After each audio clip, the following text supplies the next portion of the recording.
Bacaan dari kitab pertama Raja-Raja. Setelah menjadi raja, berkatalah Yerobeam dalam hatinya, "Kini mungkin kerajaan ini kembali kepada keluarga Daud. Jika bangsa itu tetap pergi mempersembahkan kurban sembelihan di rumah Tuhan di Yerusalem, maka pastilah hati bangsa ini akan berbalik kepada tuan mereka, yaitu Rehabeam, Raja Yehuda. Kemudian mereka akan membunuh aku dan akan kembali kepada Rehabeam, Raja Yehuda." Sesudah menimbang-nimbang, Raja membuat 2 anak lembu jantan dari emas. Lalu ia berkata kepada mereka, "Sudah cukup kalian pergi ke Yerusalem, hai Israel. Lihatlah sekarang Allah-Allahmu yang telah menuntun engkau keluar dari tanah Mesir."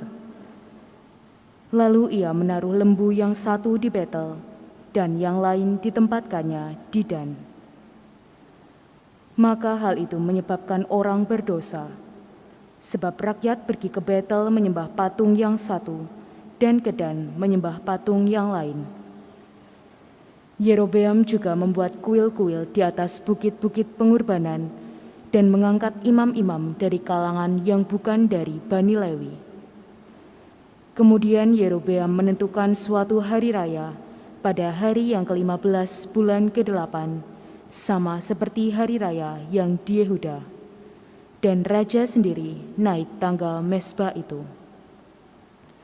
Begitulah dibuatnya di Betel. Ia mempersembahkan kurban kepada anak-anak lembu yang telah dibuatnya itu. Dan ia menugaskan di Betel imam-imam bukit pengorbanan yang telah diangkatnya. Raja Yerobeam tidak berbalik dari kelakuannya yang jahat itu, tetapi mengangkat pula imam-imam dari kalangan rakyat untuk bukit-bukit pengorbanan. Siapa saja yang mau ditabiskannya menjadi imam untuk bukit-bukit pengorbanan. Dan tindakan itu menjadi dosa bagi keluarga Yerobeam, sehingga mereka dilenyapkan dan dipunahkan dari muka bumi. Demikianlah sabda Tuhan. Syukur kepada Allah. Ingatlah akan daku ya Tuhan, demi kemurahan-Mu terhadap umat. Ingatlah akan daku ya Tuhan, demi kemurahan-Mu terhadap umat. Kami dan nenek moyang kami telah berbuat dosa. Kami telah bersalah, kami telah berbuat fasik. Nenek moyang kami di Mesir tidak memahami perbuatan-perbuatan-Mu yang ajaib. Ingatlah akan daku ya Tuhan, demi kemurahan-Mu terhadap umat. Mereka membuat anak lembu di Horeb dan sujud menyembah kepada patung tuangan. Mereka menukar yang mulia dengan patung sapi jantan yang makan rumput. Ingatlah akan daku ya Tuhan, demi kemurahan-Mu terhadap umat. Mereka melupakan Allah yang telah menyelamatkan mereka, yang telah melakukan hal-hal besar di tanah Mesir, yang melakukan karya-karya ajaib di tanah Ham, dan perbuatan-perbuatan dahsyat di tepi laut Teberau. Ingatlah akan daku ya Tuhan, demi kemurahan-Mu terhadap umat.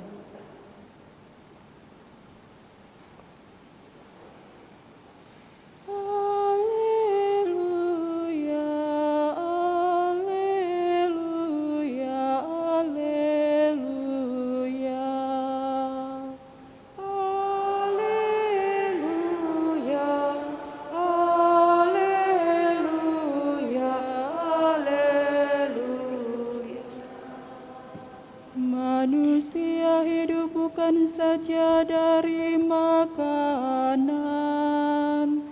melainkan juga dari setiap sabda Allah. Haleluya, haleluya, haleluya. Tuhan bersamamu. Dan bersama rohmu. Inilah Injil Yesus Kristus menurut Santo Markus. Dimuliakanlah Tuhan. Sekali peristiwa sejumlah besar orang mengikuti Yesus karena mereka tidak mempunyai makanan. Yesus memanggil murid-muridnya dan berkata, Hatiku tergerak oleh belas kasihan kepada orang banyak ini. Sudah 3 hari mereka mengikuti aku, dan mereka tidak mempunyai makanan. Jika mereka kusuruh pulang ke rumahnya dengan lapar, mereka akan rebah di jalan sebab ada yang datang dari jauh. Murid-muridnya menjawab, bagaimana di tempat yang suci ini orang dapat memberi mereka roti sampai kenyang? Yesus bertanya kepada mereka, berapa roti yang ada padamu? Jawab mereka, 7. Lalu Yesus menyuruh orang banyak itu duduk di tanah. Sudah itu Yesus mengambil ke-7 roti itu, mengucap syukur, lalu memecah-mecahkannya dan memberikannya kepada murid-muridnya untuk dibagi-bagikan. Dan mereka memberikannya kepada orang banyak. Mereka mempunyai juga beberapa ikan, sudah mengucap berkat atasnya. Yesus menyuruh supaya ikan itu juga dibagi-bagikan. Dan mereka makan sampai kenyang, kemudian orang mengumpulkan potongan-potongan roti yang sisa, sebanyak 7 bakul. Mereka itu ada kira-kira 4.000 orang. Lalu Yesus menyuruh mereka pulang. Akhirnya Yesus segera naik ke perahu dengan murid-muridnya dan bertolak ke daerah Dalmanuta. Demikianlah sabda Tuhan. Terpujilah Kristus. Saudara-saudara yang terkasih, mengapa seseorang harus setia dan tekun di dalam berekaristi? Untuk orang Katolik ya, karena ekaristi hanya di orang Katolik. Saudara kita Kristen sudah membuang sakramen ekaristi ini. Yesus menekankan supaya kita terus bersama Dia di dalam ekaristi, supaya kita pertama-tama tentu kita akan tahu janji Yesus, barang siapa makan roti ini dan minum dari darahku, dia akan beroleh hidup yang kekal.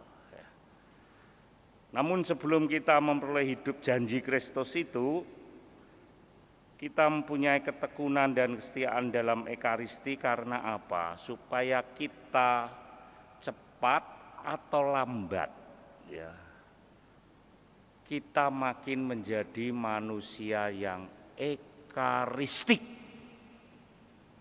Manusia yang ekaristik ini dibutuhkan. Itu sebabnya kita harus bersama Dia.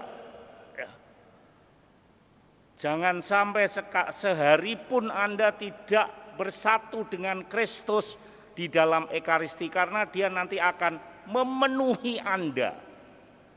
Kita lihat kenapa kita dipenuhi oleh Dia. Kalau kita lihat di sini kata 7 keluar 2 kali ya. Yaitu berapa roti yang ada padamu? Jawab mereka 7.